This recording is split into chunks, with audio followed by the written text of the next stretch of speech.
Yes. So in today's class we are going to learn about our internal organs. So just now as I've told you, our internal organs examples are, you can see here, brain, stomach, heart, lungs, bones and muscles. Now we are going to read about them in detail individually. Okay. Now first and foremost thing part of our body is what? Yes, you are correct. It is brain. So, what are the activities that you are going to do with your brain? Let us know. The brain is inside our body. The brain is inside our head. Yes. The brain is situated where? Inside of our head. It works like a computer. How does our brain works? Yes, our brain works like a computer. It controls all the activities of our body. So what are the activities you are going to do? Everything is controlled under what? Yes, everything is controlled under our brain. For example, in the morning you wake up, you do all your physical activities, and then you go to where? You rush to the school. Then in the school you learn, you play, you eat, you enjoy with your friends, you'll have games, everything. So all those things are controlled under which organ of your body? Yes, it is controlled under your brain. So brain helps us to, yes, what are the advantages of brain? Here you can see the think means the way you think. Okay, learn, so how you grab or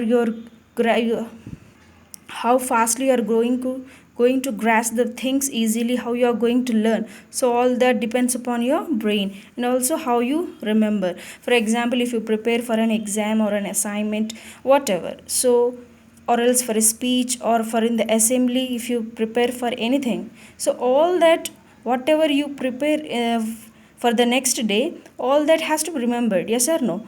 Otherwise how you are going to deal with that, huh? When you go for the exam and if you try to write the answer, so obviously you have to remember the answer, otherwise you are going to get zero, isn't it? So all that thinking, learning and remembering, all that is controlled under which organ? Yes, you are correct, it is brain. So it controls all the organs of a body. So imagine if you are not having brain, what would happen? Yes, obviously our body is not going to function, and it's impossible also. So I think it's clear. Now let us go to the next part. It is heart. So heart is also very important organ, because heart is the most important organ of our body. It pumps blood and send to all parts of our body. So the heart is going to function like the heart is the only organ sorry the heart is the only organ. It's going to pump the blood to all the parts of our body from our birth to our last minute. So it's going to function, it's going to pump blood to all the parts of the body. We can feel and hear our heartbeat.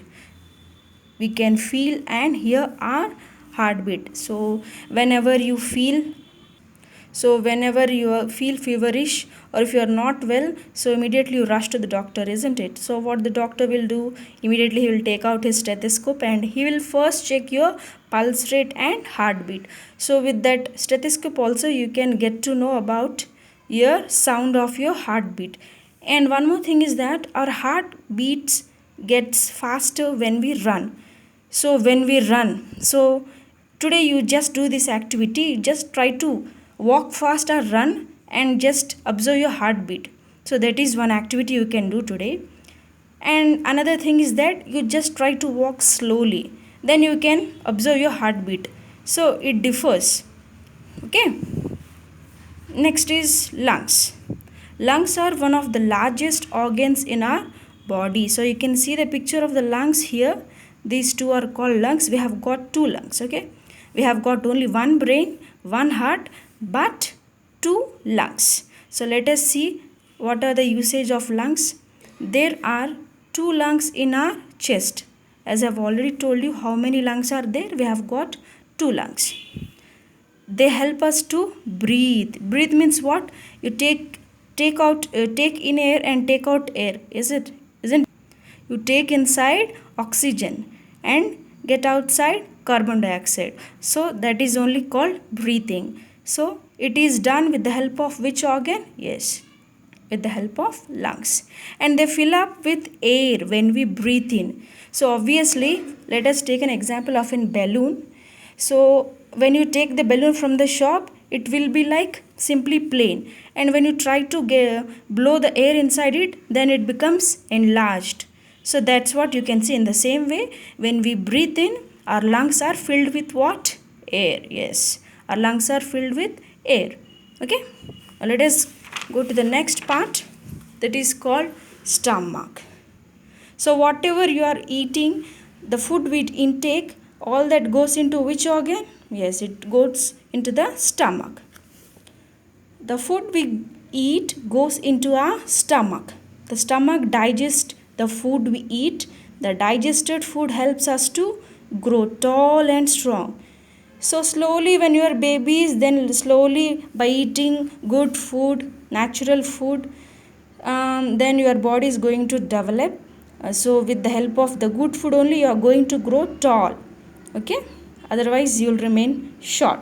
So avoid junk food and try to eat homemade food by your mom.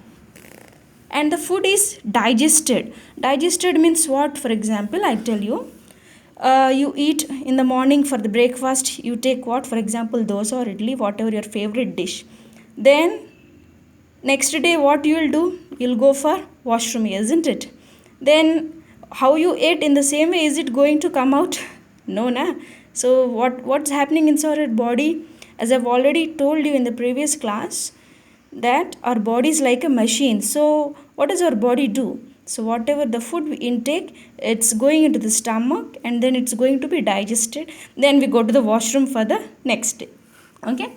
Yes, let us move to the next one. So here you can see this is the stomach and these all the pancreas, small intestine and big intestine. So in this way, when we take into the food, when we eat the food, it's slowly coming into the mouth, then slowly through, this is called the windpipe.